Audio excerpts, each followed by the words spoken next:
Complex English sentences often contain multiple clauses and intricate grammatical structures that can be challenging to translate. First, identify the main clause and subordinate clauses in the sentence.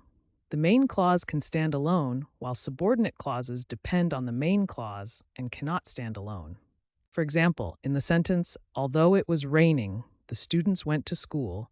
Although it was raining is the subordinate clause, and the students went to school is the main clause.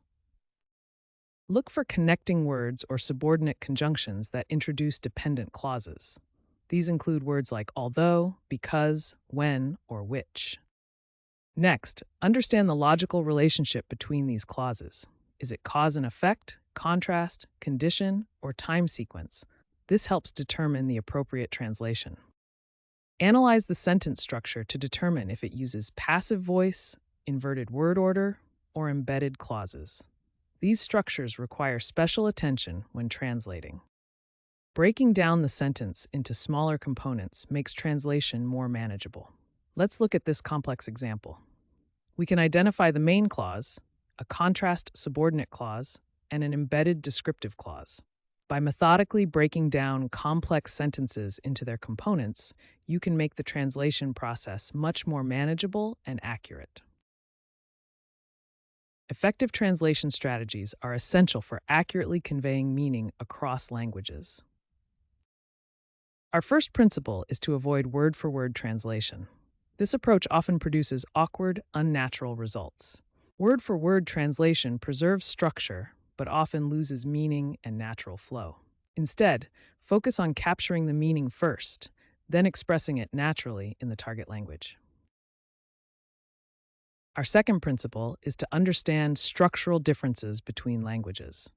English follows a subject-verb-object order, with time expressions often at the end. Chinese may place time expressions earlier in the sentence, changing the word order. Our third principle involves rearranging modifiers and clauses appropriately. In English, relative clauses typically come after the noun they modify. In Chinese, modifiers usually come before the noun they modify, requiring significant restructuring. Our fourth principle is to use appropriate connectors for the target language. Logical connectors are crucial for maintaining the flow and relationships between ideas. Using the right connectors ensures that the logical relationships are preserved in translation.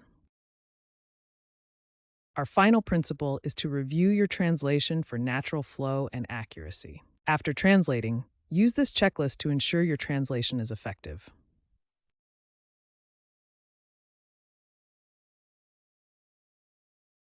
Let's summarize the 5 key principles for effective translation.